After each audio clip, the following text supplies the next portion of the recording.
একটা ছোট ছেলেকে নিয়ে তৈরি এই হৃদয় বিদারক গল্প, যে ছোট ছোট স্বপ্ন নিয়ে পৃথিবীর রঙিন রূপ দেখতে চেয়েছিল, কিন্তু জীবন তার জন্য সাজিয়ে রেখেছে এক কঠিন বাস্তবতা।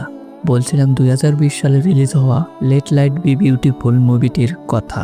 তাহলে চলুন শুনে আসা যাক আমার সাথে এই আবেগী মুভিটির গল্প থেকে। Hi guys, welcome to Palak cottage.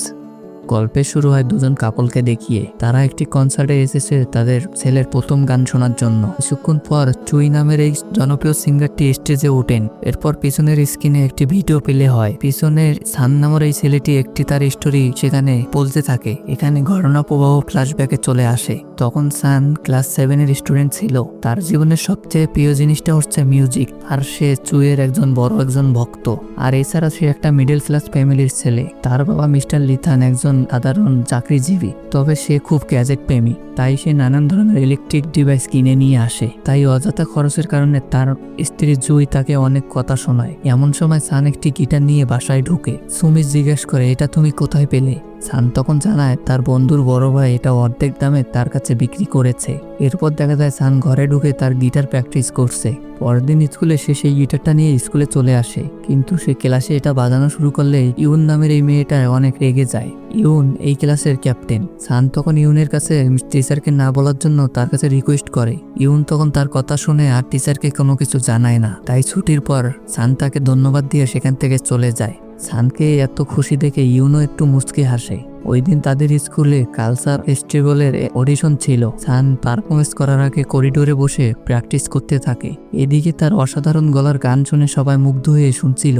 এমন সময় সে হঠাৎ করে অজ্ঞান হয়ে মাটিতে পড়ে যায়। কিছুক্ষণ পর তার জ্ঞান ফিরলে সে দেখতে পারে তাকে হসপিটালে নিয়ে আসা হয়েছে। সেখানে চেক আপ করার পর ডক্টর তাদেরকে জানায় সানের নিউকেলেমিয়া হয়েছে। তাকে সুস্থ করার জন্য বোন মেরু ট্রান্সপ্লান্ট করতে হবে। বোন মেরু হচ্ছে হাড়ের মধ্যে থাকা টিস্যু, যার কাজ হচ্ছে ব্লাড সেল ও প্যাটিলেয়া তৈরি করা। তবে এই প্রসেস তৈরি করতে কিছুদিন সময় লাগবে। তাই সানকে হসপিটালে ভর্তি করা হয়। এখান থেকেই শুরু হয় তার জীবনের নতুন এক অধ্যায়।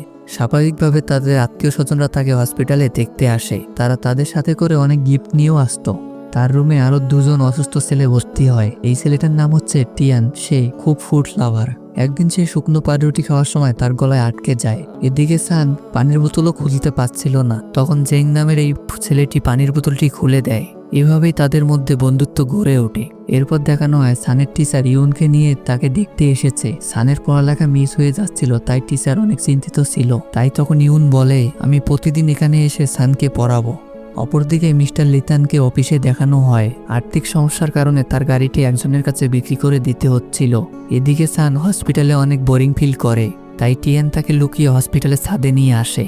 এখানে হসপিটালের কেউ তেমনটা আসে না, তাই সান তখন সেখানে বসে মুক্ত বাতাসে রিল্যাক্স ফিল করছিল। কিছুক্ষণ পর সে নিচে এসে শুনতে পারে যে মৃত্যুবরণ করেছে। সান তখন বুঝতে পারে তারও শেষ পরিণতি এরকমটাই হবে। এসব নিয়ে তার চিন্তা ভাবনা করতে করতে তার ঘুম আসছিল না। তখন দেখা যায় ইনস্টাগ্রামে সে চ্যাংকে নিয়ে একটি চ্যাট পোস্ট করেছে। সেই পোস্ট থেকে জিয়া নামের এক মেয়ে তাকে মেসেজ করে। তখন তারা দুজন ঠিক মেসেজের মাধ্যমে অনেক গল্পগুজব করছিল।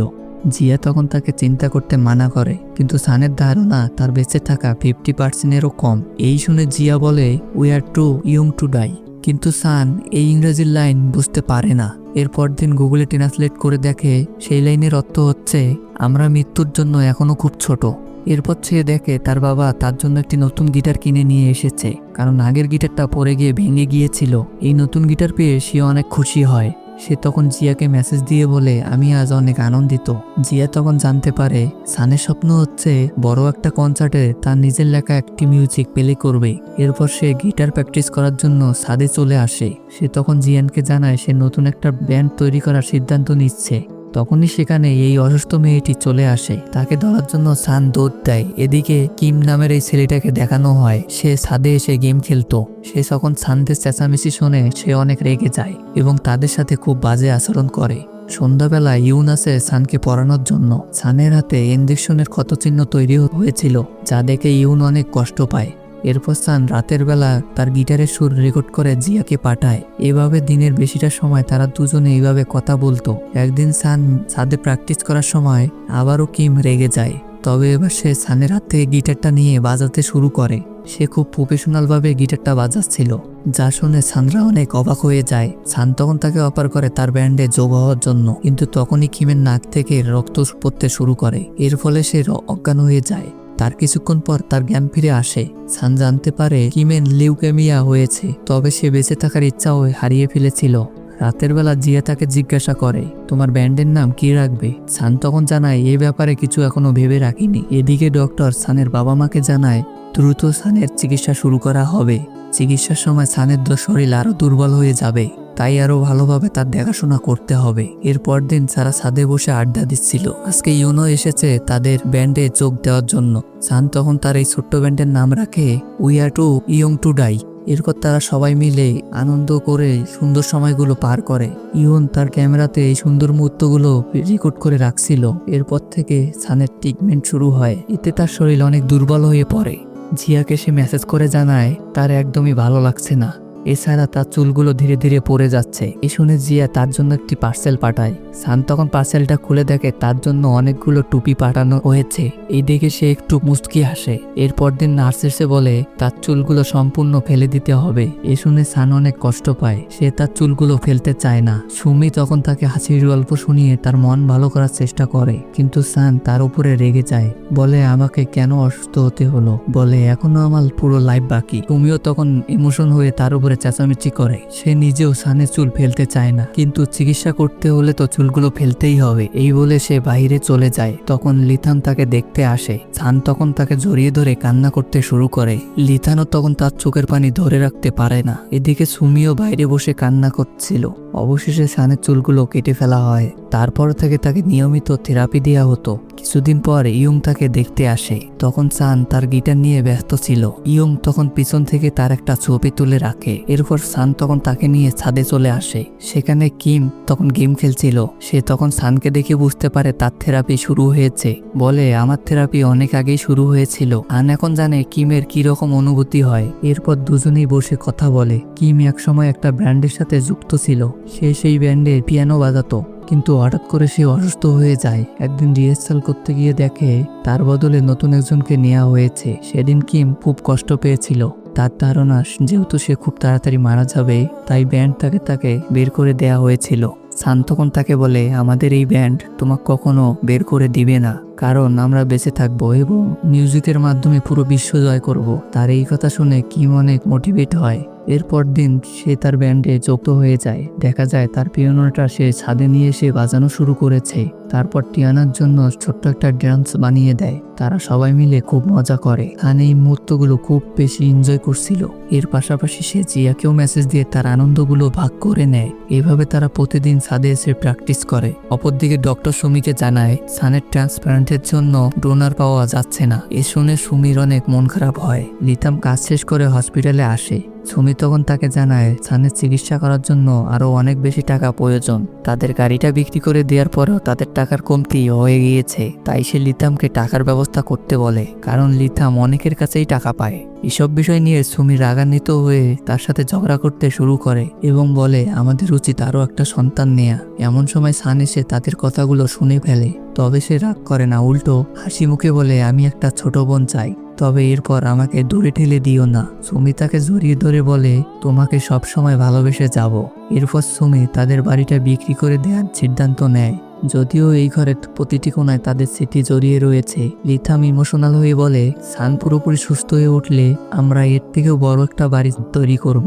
এরপর দেখা যায় তারা নতুন বাসায় শিফট হচ্ছে। দিকে ইউন ছোটখাটো একটা কনসার্ট করার আইডিয়া দিয়েছে। এ বিষয়ে নার্সকে জিজ্ঞেস করলে সে জানায় প্রথমে তাদের সবার পারমিশন নিতে হবে, কিন্তু সানের মা এবং বাকিরা তারা এইসবে পারমিশন দিতে চায় না। কিন্তু তখন লিথাম ডক্টরকে রাজি করে কনসার্টের ব্যবস্থা করে। এরপর দেখানো হয় হসপিটালের সাথে সেটা কনসার্টের আয়োজন করা হয়েছে। এখানে সানরা অনেক ভালোভাবে পারফর্ম করে। পেশেন্ট থেকে শুরু করে সবাই তাদের পারফরমেন্সে মুগ্ধ হয়ে যায়। সবকিছু ঠিকঠাক ভাবে চলছিল।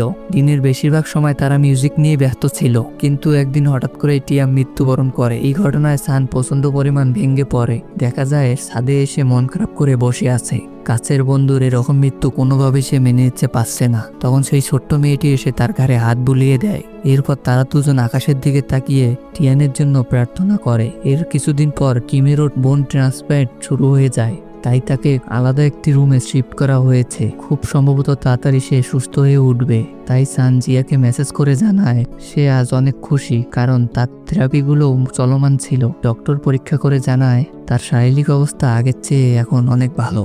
চাইলে কিছুদিন সে বাইরে থেকে ঘুরে আসতে পারে। এই শুনে সুমি এবং লিথান অনেক আনন্দিত হয়। এরপর তাকে হসপিটাল থেকে বাড়িতে নিয়ে আসে।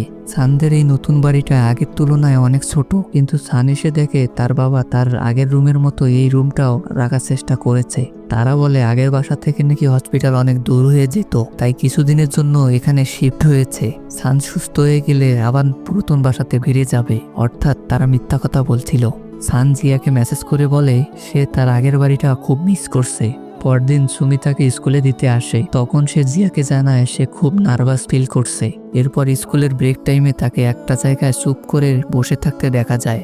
তখন ইউন এসে তার কানে একটি হেডফোন লাগিয়ে দেয়। এভাবে তারা দুজন একসঙ্গে মিউজিক শুনে। টিফিন টাইমে সানের বন্ধুরা খুব সুস্বাদু খাবার খাচ্ছিল, কিন্তু তাকে শুধু সবজি খেতে হয়। এই কারণে সে খুব মন খারাপ করে এবং জিয়াকে মেসেজ করে এই বিষয়গুলো বলে। এভাবে সে জিয়াকে আরো তার মনের অনেক কথা জানায়, কিন্তু জিয়া তার কথার কোনো উত্তর দিচ্ছিল না। একদিন সুমি তার জন্য একটি পবিত্র তাবিজ নিয়ে আসে। তার বিশ্বাস এর মাধ্যমে তার ছেলে অনেক দ্রুত সুস্থ হয়ে যাবে। যদিও সে জানে সৃষ্টিকর্তার ইচ্ছা ছাড়া এটা কখনোই কোনোভাবেই সম্ভব না। তখন সান তার মাকে বলে আমার এক অনলাইন ফ্রেন্ড কিছুদিন যাবত আমাকে কোনো রিপ্লাই করছে না, মনে হয় সে আমার উপরে রাগ করে আছে। তুমি বলে এমন কিছুই না, হয়তো সে অনেক ব্যস্ত।